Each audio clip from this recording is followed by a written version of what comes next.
6 vekova kasnije, danas, opet smo u bitkama i pred bitkama. One nisu oružane, mada i takve još nisu isključene. Ja sam rođen Đeđanije, nema muslima, mrzim od male. Nemojte da mislite da nećete odvesti Bosnu i Hercegovinu u pakao, a muslimanski narod možda u nestanak.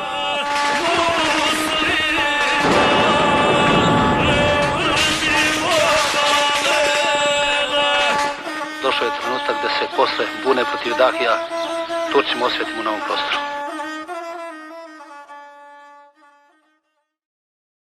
Mnogi Bošnjaci su krajem 17. stoljeća protjerani iz Like, Krbave, Korduna, Dalmacije i Slavonije i od tada se Bosna suočava sa izbjeglištvom kao posljedicom raznih oblika zločina.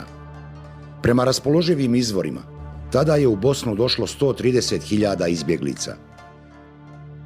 Malo je poznato da je uoči Bečkog rata prostor današnje Like naseljavalo oko 80% muslimanskog stanovništva, a da je nakon završetka ovoga rata, koji je poznat pod imenom i Bečki rat sa Karlovačkim mirom, na tom prostoru ostao jedan ili nijedan Bošnjak.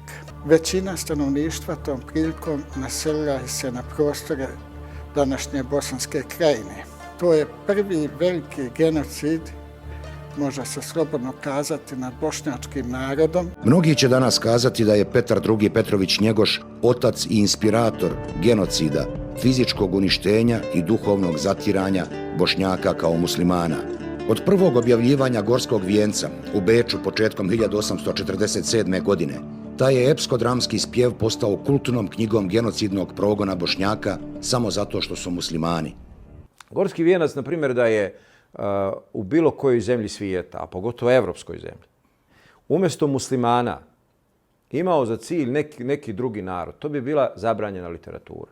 To bi imalo status Hitlerove literature. Prije toga moram spomenuti da je Karađorđe lično i ostali da su se zakleli na Bibliju, da će pustiti ljude, da im neće faliti dlaka s glave. Antonije Protić, pisar Karađorđe, navodi da su, osim što su pobijeni sjeničaci u tvrđavi, da su im odrubljene glave, da su svima glave posječene. U Crnoj Gori prije 130 godina Nikšić je bio kompletan, isključivo bošnjački grad. U njemu je bilo samo 16 crnogorskih porodica. Artur Evans koji je bio, kad je pao Nikšić, je zaprepašten surovošću te vojske koja uništava sve živo, od djece do staraca. Crnogorska vojska.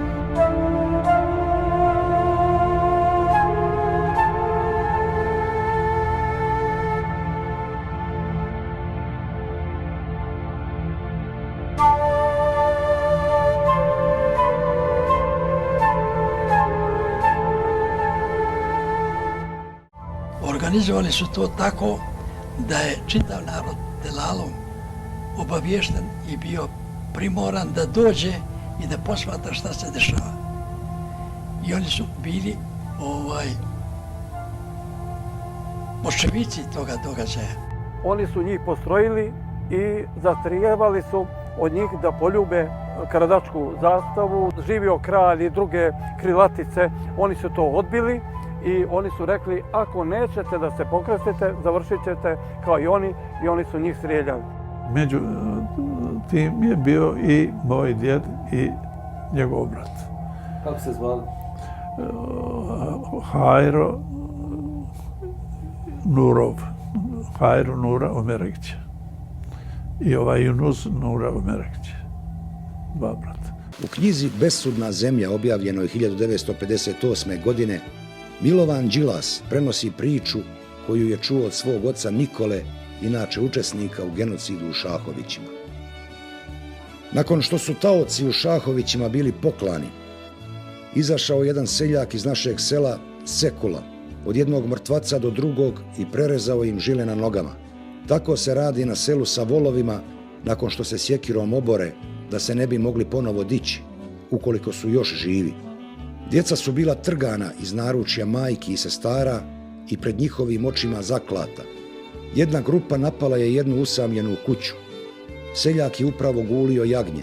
Oni su imali namjeru da ga strijeljaju i zapale kuću, ali oguljeno jagnje im je dalo ideju da seljaka objese za noge na šljivu.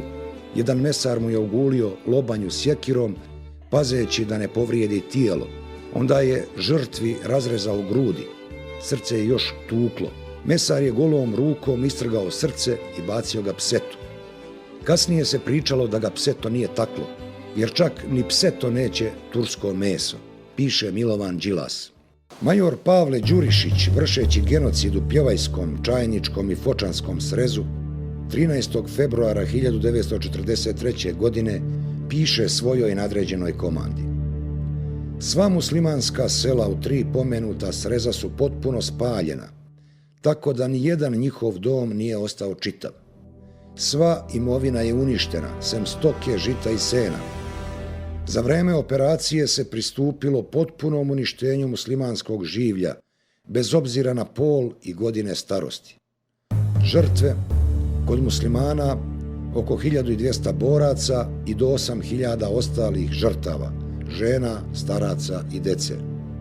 Priče koje su sačuvane potvrđuje i mnogo dokumenata. Da je oko 9200 ljudi negdje 43. u rasponu od početka nove godine 43. do kraja februara u regionu Sandžaka, sjeverne Crne Gore i istočne Bosne pobio direktno oko 9200 sam Pavle Đurišić i to Vladimir Dedijer navodi detaljno u svojim dokumentima. Dobro večer. Kako ste? Ja sam general Mladić. O mene su vam svašta pričali, jel' tako? Idete svi za kladanj kao što su otišli ovi prije vas. Ne bojte se, ništa vam neće biti, slobodni ste.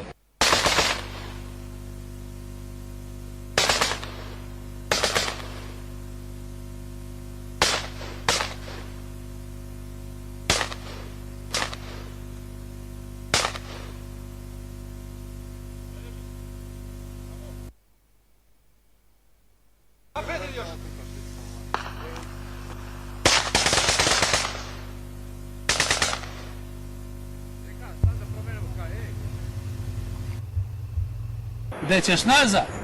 Ne pucaj, kolji Turke, bataj žive, štedi municiju. Tako je to vojska grunula, zbrisali smo Turke. Crna Gora je unikatna među svim postjugoslovenskim državama po jednoj stvari, a to je da mi danas na vlasti imamo iste one koji su bili na vlasti i 91., 2., 3., 4., 5. i tako dalje, koji su bili u koaliciji sa Miloševićem na takozvanom saveznom nivou i koji imaju zajedničku, ne samo političku, nego i krivično-pravnu odgovornost za ratove, ratne zločine, među njima i genocid u Srebrenici.